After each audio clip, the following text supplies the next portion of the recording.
আজকে আমি তোমাদের তৃতীয় শ্রেণীর আমার গণিত বইয়ের 105, 106 ও 107 এই তিনটি পৃষ্ঠা নিয়ে আলোচনা করব।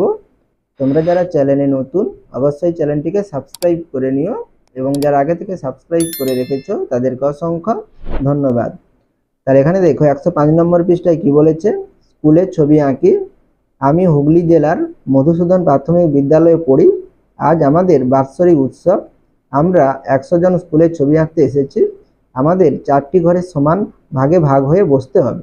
তাহলে দেখো এখানে তোমরা কতজন ছবি আঁকতে এসেছো? 100 জন ছবি আঁকতে এসেছো। তোমরা সেই 100 জন তোমরা কটি ঘরে বসবে? 4টি ঘরে বসবে। কিভাবে বসবে? সমান ভাগে ভাগ হয়ে বসবে, অর্থাৎ প্রত্যেকটি ঘরে কি হবে?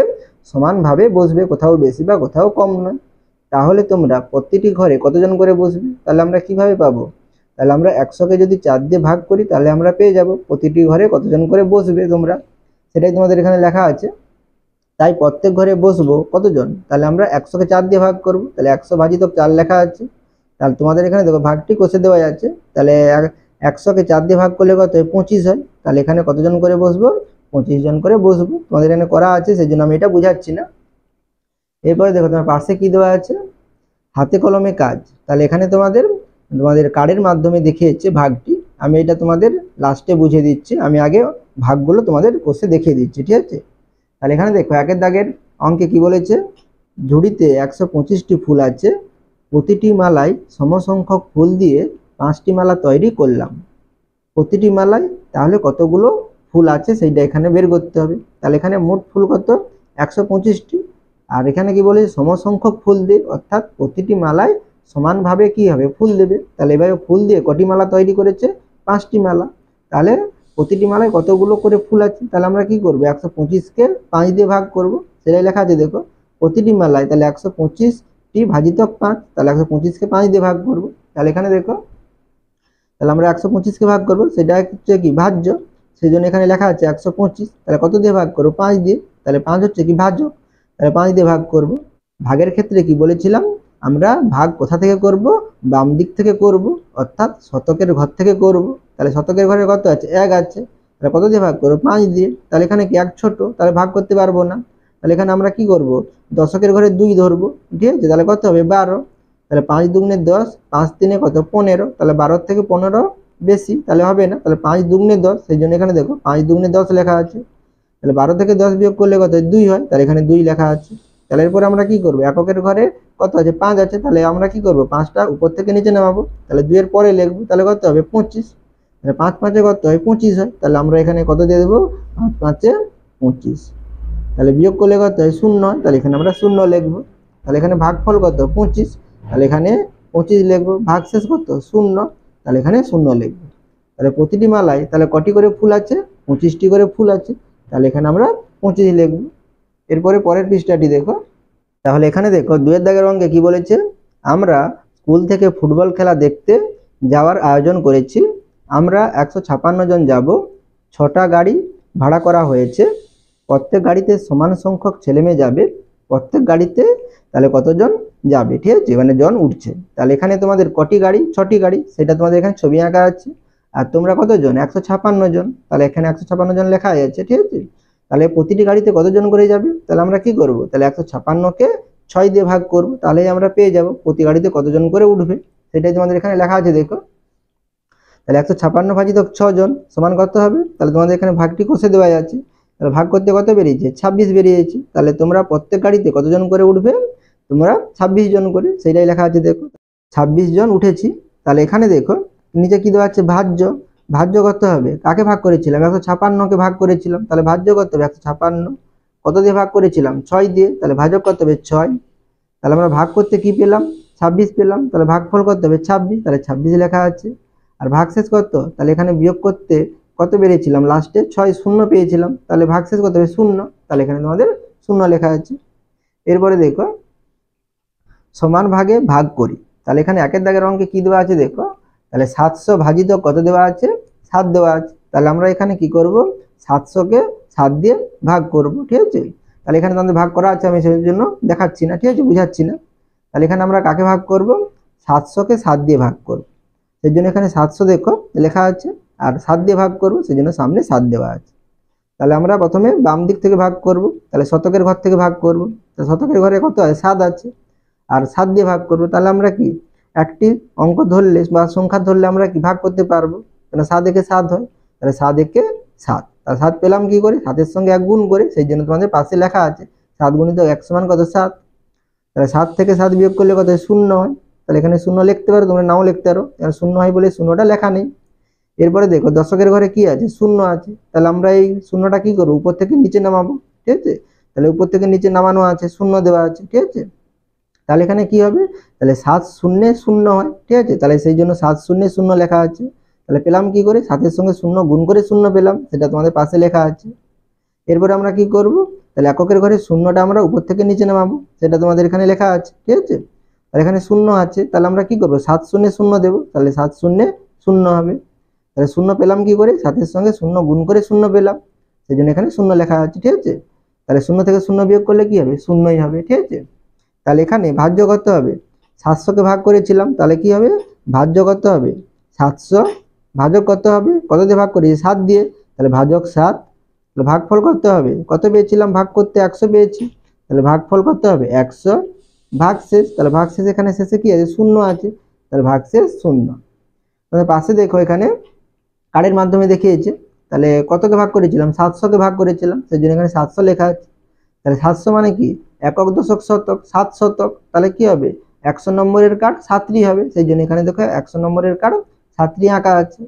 তাহলে 700 ভাজিতক 7, তাহলে এখানে 7টি কার্ড আছে আর 7 দিয়ে ভাগ করছি, তাহলে আমরা কি করব এখান থেকে একটি কার্ড নিলেই হবে, সেই জন্য এখানে একটি কার্ড আঁকা রয়েছে। তাহলে একটি 100 নম্বরের কার্ড মানে কত 100, তাহলে আমাদের এখানে 100 হবে।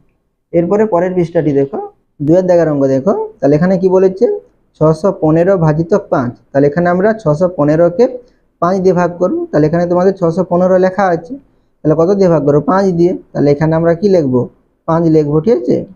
তাহলে এখানে দেখো, তাহলে আমাদের এখানে ভাগ করব কোথা থেকে, বাম দিক থেকে। তাহলে বাম দিকে কি আছে শতকের ঘর আছে, শতকের ঘরে কত 6 আছে, তাহলে 5-এর থেকে কি 6 বড়, তাহলে আমরা ভাগ করতে পারবো। তাহলে কি হবে 5 একে 5, 5 দুগুণে 10 বেশি হয়ে যাবে, তাহলে আমরা কি লিখবো 5 একে 5, ঠিক আছে। তাহলে 6 থেকে 5 বিয়োগ করলে কত 1 হয়, তাহলে এখানে আমরা কি লিখবো 1 লিখবো, ঠিক আছে। এরপরে আমরা কি করবো, এরপরে দশকের ঘরে দেখবো, দশকের ঘরে কত আছে 1 আছে, তাহলে 1টাকে আমরা উপর থেকে নিচে নামাবো, তাহলে কত হবে 11 হবে, ঠিক আছে। তাহলে 5 দুগুণে 10, 5 3 15 বেশি হয়ে যাবে, তাহলে 5 দুগুণে দেবো, তাহলে 5 দুগুণে কি লিখবো 10 লিখবো। তাহলে 11 থেকে 10 বিয়োগ করলে কত 1 হয়, তাহলে এখানে আমরা 1 লিখবো। এরপরে বাকি কি আছে, এককের ঘরে 5 আছে, তাহলে আমরা এবারে কি করব এককের ঘরে 5টা আমরা উপর থেকে নিচে নামাবো, তাহলে এখানে 5 লিখবো, তাহলে কত হচ্ছে 15, তাহলে 5 3 কত 15 হয়, তাহলে এখানে আমরা কি লিখবো 5 3 15, তাহলে 15 থেকে 15 বিয়োগ করলে কত হয় 0 হয়, তাহলে এখানে আমরা 0 লিখবো। তাহলে এখানে ভাজ্য কত, কাকে ভাগ করেছিলাম 615কে, তাহলে এখানে আমরা কি লিখবো 615। এবারে ভাজক কত দিয়ে ভাগ করেছিলাম 5 দিয়ে ভাগ করেছিলাম, তাহলে ভাজক 5। ভাগফল, তাহলে ভাগ করতে কি পেয়েছি 123, তাহলে ভাগফল 123। তাহলে ভাগশেষ কি হবে, যেটা শেষে আছে লাস্টে, তাহলে কি 0 আছে, তাহলে এখানে 0 হবে। এরপরে 3 দাগের অঙ্ক দেখো, তাহলে এখানে কত ভাগ করব 600কে 6 দিয়ে ভাগ করব, তাহলে এখানে 600 লেখা আছে, তাহলে সামনে কি লিখবো 6 লিখবো। তাহলে এখানে আমরা প্রথমে কাকে ভাগ করব, শতকের ঘরে 6কে ভাগ করব, তাহলে এখানে কি সমান আছে বরাবর আছে, তাহলে আমরা 6 6 দিতে পারি, তাহলে 6 1 6, তাহলে বিয়োগ করলে কি হয় 0 হয়, তাহলে এখানে আমরা 0 লিখবো না। এরপরে দেখো, তাহলে এখানে দশকের ঘরে 0 আছে, তাহলে আমরা এবারে কি করব দশকের ঘরে 0টা উপর থেকে নিচে নামাবো, তাহলে এখানে 0 নামালাম। তাহলে 6 এর সঙ্গে কত গুণ করলে 0 হয়, 6 এর সঙ্গে 0 গুণ করলে 0 হয়, তাহলে আমরা কি লিখবো 6 0 0, ঠিক আছে। তাহলে বিয়োগ করলে কি হবে 0 হবে, সেই জন্য 0টা লিখলাম না।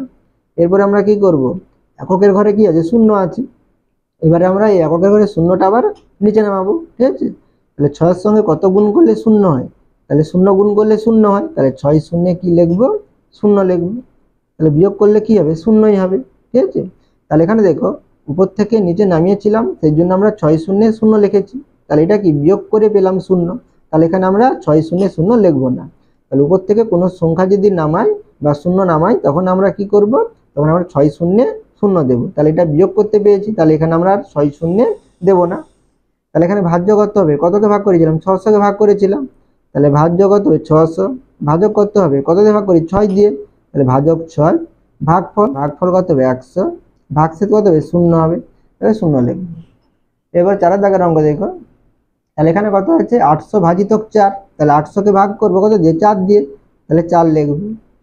তাহলে এখানে শতকের ঘরে কত আছে? 8 আছে, তাহলে বেশি আছে, তাহলে 4 একে 4, 4 দুগুণে 8, ঠিক আছে। তাহলে আমরা কত দিয়ে দেবো? 2 দিয়ে দেবো, তাহলে 4 দুগুণে 8, তাহলে 8 বিয়োগ করলে শূন্য হবে, তাহলে শূন্য লিখলাম না। এরপরে আমরা কি করবো? দশকের ঘরে শূন্য নামাবো। এটা কি উপর থেকে আমরা নামিয়েছি, তাহলে বিয়োগ করতে আমরা পেলাম না, এটা কি উপর থেকে পেয়েছি শূন্যটা, তাহলে আমরা কি করতে হবে? আমাদের 4 শূন্যে 0 লিখতে হবে, ঠিক আছে। তাহলে 4 শূন্যে 0, তাহলে বিয়োগ করলে আবার শূন্য হবে। এরপরে আমরা এককের ঘরে শূন্যটা নিচে নামাবো, তাহলে এখানে এককের ঘরে শূন্য আছে, তাহলে আমরা এখানে কি লিখবো? শূন্য লিখবো। তাহলে আমরা কি উপর থেকে শূন্যটা পেয়েছি, তাহলে আমাদের কি করতে হবে? 4 শূন্যে 0 দিতে হবে, ঠিক আছে। এটা কিন্তু বিয়োগ করে আমরা পাইনি, আর বিয়োগ করে যদি আমরা পেতাম তখন এটা এইভাবেই থাকতো। তাই এটা কি আমরা উপর থেকে নামিয়েছি, তাহলে আমাদের কি করতে হবে? 4 শূন্যে 0 লিখতে হবে, তাহলে বিয়োগ করলে কত হবে? শূন্যই হবে। তাহলে এখানে ভাজ্য করতে হবে, কতকে ভাগ করেছিল? 800 কে, তাহলে ভাজ্য করতে হবে 800, ভাজক কত দিয়ে ভাগ করি? 4 দিয়ে, তাহলে ভাজক 4, ভাগফল কত? 200 পেয়েছি, তাহলে ভাগফল 200, ভাগশেষ কত? 0, তাহলে 0 হবে। এরপরে আমি তোমাদের 105 নম্বর পৃষ্ঠার ওই কার্ডের মাধ্যমে ভাগটি দেখিয়ে দিচ্ছি। তাহলে এখানে দেখো কি বলেছিল, তাহলে 100 কে আমরা 4 দিয়ে ভাগ করব, তোমাদের এখানে ভাগ প্রক্রিয়ার সাহায্যে কষে দিয়েছে। তাহলে এখানে কি বলেছে? হাতে কলমে কাজ, তাহলে এখানে কার্ডের মাধ্যমে তোমাদের দেখিয়েছি। তাহলে আমরা কাকে ভাগ করবো? 100 কে ভাগ করব, তাহলে 100 লেখা আছে, তাহলে 100 মানে কি? একটি 100 নম্বরের কার্ড, তাহলে একটি 100 নম্বরের কার্ড নিয়েছে। এই 100 নম্বরের কার্ড মানে কটি 10 নম্বরের কার্ড হবে? 10টি, সেই জন্য এখানে দেখো 10টি 10 নম্বরের কার্ড আঁকা রয়েছে। তাহলে এখানে আমরা এই 100 কে ক ভাগে ভাগ করব? 4 ভাগে ভাগ করব, সেই জন্য এখানে দেখো দুটি করে কার্ড নিয়ে দেখো গোল গোল করা আছে, তাহলে এখানে দুটি কার্ড, এখানে দুটি কার্ড, এখানে দুটি কার্ড, এখানে দুটি কার্ড, তাহলে 4 ভাগ হয়ে গেল। 4 ভাগ করার পরে এখানে 10 নম্বরের কার্ড কটি বেড়ে গেল? দুটি বেড়ে গেছে, তাহলে এই দুটি কার্ডকে আমরা কি কোথাও রাখতে পারবো? রাখতে পারবো না, কোথাও রাখলে কি হবে? বেশি হয়ে যাবে, সেই জন্য এখানে কি করেছে? দুটি 10 নম্বরের কার্ডকে কি করেছে? 1 নম্বরের কার্ডে করেছে। তাহলে দুটি 10 নম্বরের কার্ড মানে কটি 1 নম্বরের কার্ড হবে? 10 10 20টি হবে, সেই জন্য এখানে দেখো 20টি 1 নম্বরের কার্ড আঁকা আছে। তাহলে আমরা এই 20টি 1 নম্বরের কার্ডকে কি করব? তাহলে 4 ভাগে ভাগ করব, ঠিক আছে। তাহলে 4 5 কি হয়? 20 হয়, সেই জন্য এখানে কি করেছে? 5টি 1 নম্বরের কার্ড নিয়ে গোল গোল 4 ভাগে ভাগ করেছে। তাহলে এখানে 10 নম্বরের কার্ড 4 ভাগ হয়ে গেল, আর এখানে 5টি করে 1 নম্বরের কার্ড নিয়ে 4 ভাগ হয়ে গেল, ঠিক আছে। তাহলে এটা আমরা কিভাবে লিখতে পারি এবারে? তাহলে আমরা প্রতিটি 10 নম্বরের কার্ডের সঙ্গে একটি করে আমরা কি করে নেব? 1 নম্বরের কার্ড 5টি নিয়ে নেব, তবেই কি হয়ে যাবে? 4 ভাগ হয়ে যাবে, ঠিক আছে। এর সঙ্গে একটা, এর সঙ্গে একটা, এর সঙ্গে একটা, এর সঙ্গে একটা নিয়ে নিলেই আমাদের কি হয়ে যাবে? হয়ে যাবে। সেটাই তোমাদের এখানে আঁকা আছে, দেখো দুটি 10 নম্বরের কার্ড আর 5টি 1 নম্বরের কার্ড, দেখো 4 ভাগ হয়ে গেছে, সবগুলোতে কি হচ্ছে? সমান সমান হয়েছে। আর এখানে আমরা কি করব? 100 ভাজিতক 4 লিখবো, 100 কে 4 দিয়ে ভাগ করব, সেই জন্য এখানে লেখা আছে 100 ভাজিতক 4। তাহলে এখানে আমরা কি করব? তাহলে 4টি ভাগ যে করা আছে সেখান থেকে আমরা কি করে নেব? একটি ভাগ নিয়ে নেব। তাহলে একটি ভাগ নেওয়া মানে কি? তাহলে দুটি 10 নম্বরের কার্ড নেব আর 5টি 1 নম্বরের কার্ড নেব, সেইটাই তোমাদের এখানে লেখা আছে। তাহলে দুটি 10 নম্বরের কার্ড আর 5টি 1 নম্বরের কার্ড মানে কত হবে? তাহলে 10 নম্বরের কার্ড দুটি মানে 20, আর 1 নম্বরের কার্ড 5টি, তাহলে কত হবে? 5, তাহলে 20 5 কত? 25, তাহলে এখানে কত হবে? 25 হবে। 100 কে 4 দিয়ে ভাগ করলে কত হবে? 25 হবে, ঠিক আছে।